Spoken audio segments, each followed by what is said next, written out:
The day love quietly returned. Larry and Joanne were not extraordinary people. They lived in an ordinary house on an ordinary street where the paint peeled a little at the corners and the mailbox leaned slightly to the left. Mornings were rushed, evenings were tired. Shoes piled up near the door, dishes sometimes waited until morning. Bills came like clockwork. Laughter came less often than it used to. Like most couples, they worked hard to make ends meet. They tried to raise their children well, they tried to do the right things. And like many couples who had shared years instead of months, they argued. Not dramatic arguments, not screaming matches. The quiet, exhausting kind. The kind built from laundry left two lying in the washer. Forgotten phone calls, overdraft fees, a tone of voice that lingered, a sigh that said more than words ever could. Much of their conversation centered on what was wrong. Who didn't listen? Who didn't help? Who had changed? Who was to blame? Somewhere between carpool schedules and overdue light bulbs, love had stopped being something they expressed and became something they assumed. Until one day, something very small happened. And nothing was ever the same. It was a normal morning. Joanne was standing at the dresser, folding laundry. The same socks, the same drawers, the same quiet routine she had repeated thousands of times. Larry stood in the doorway, watching her. "You know, Joanne," he said casually, "I think I own a magic chest of drawers." She didn't look up. "Every time I open them," he continued, "they're full of socks and underwear. Clean ones, folded ones, waiting for me. After all these years, that feels like magic." Joanne paused. Slowly, she raised her eyes over the top of her glasses and looked at him the way a woman looks at the man when she's sure there must be a hidden motive. "What do you want, Larry?" He smiled. Not a clever smile, not a teasing one. Just a soft one. "Nothing. I just wanted to thank you." She stared at him another second, then shook her head and went back to folding. Men don't say things like that without a reason. At least not the man she'd been married to for years. She pushed the moment aside. But a few days later, something else happened. She was sitting at the table, balancing the checkbook, lips moving quietly as she subtracted and rewrote numbers. The same chore she always dreaded. The same mistakes she was always reminded of. Larry glanced at the ledger. "Joanne," he said, "you recorded the correct check numbers 15 out of 16 times this month. That's impressive. I know that takes effort." Her pencil froze. She looked up slowly.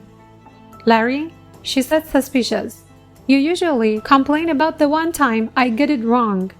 Why stop now?" "No reason," he replied.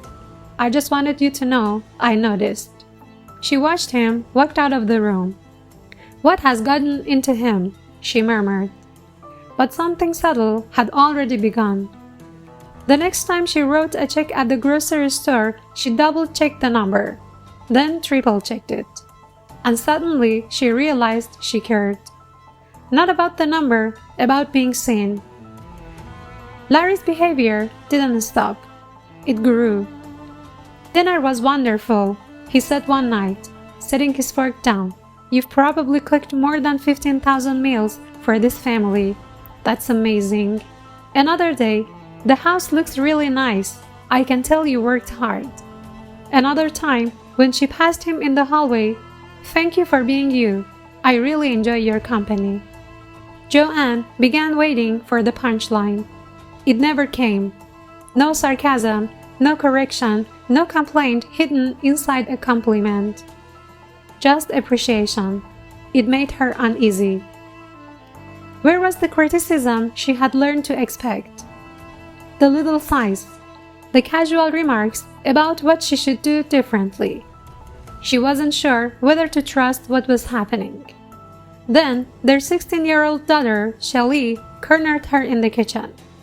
"Mom," she whispered urgently, "Dad is acting weird." Joanne felt a strange wave of relief. "I knew it," she said. "What did he do?" He told me I looked nice, Shelly said.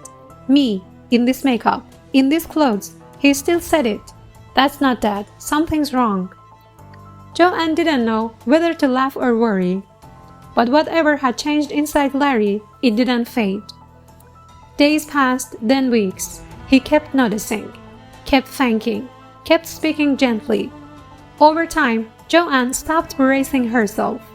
She even began cautiously to say thank you. At first, it felt awkward on her tongue, like a word she hadn't used in years. Then something happened she didn't expect. She felt lighter. She caught herself humming while she folded clothes. She realized she hadn't cried in weeks. She noticed she wasn't retreating into long, silent moods anymore. One afternoon, she stood at the stove stirring a frying pan when Larry walked in, rolled up his sleeves, and took it from her hands. "I want you to take a break," he said. "I'll do the dishes." She stared at him. A long moment passed. Then she laughed, a real laugh. "Thank you, Larry. Thank you very much." She walked out of the kitchen feeling different. Not younger, not richer, not suddenly problem-free, but lighter, seen, valued, at home. She thought, I like this man. I really like this man. And that would have been the end of the story. Except one day, something extraordinary happened again. This time, it was her. Larry had just came home from work. His shoulders were slumped, his tie loosened. The quiet fatigue of years of responsibility followed him through the door. Joanne looked at him, really looked, at the lines time had drawn around his eyes, at the man who had carried their family through decades of ordinary days. And before fear could stop her, she spoke. "Larry, I want to thank you for going to work, for providing for us, for staying, for carrying this family all these years. I don't think I've ever truly told you how much I appreciate it." He didn't answer right away. He just stood there, and something in his face softened. Larry never did explain what caused his change. No dramatic revelation, no turning point story, no secret moment he could point to. No matter how often Joanne asked, he only smiled. And so it remains one of life's small mysteries, but one she's grateful to live inside. Because this is not just a story she tells. This is her life. And what she learned is this. Love doesn't always return with fireworks. Sometimes it comes back quietly, in clean socks, in noticed effort, in gentle words, in everyday gratitude. And sometimes all it takes to save a marriage is not a grand gesture, but the decision to start seeing the good that never actually left.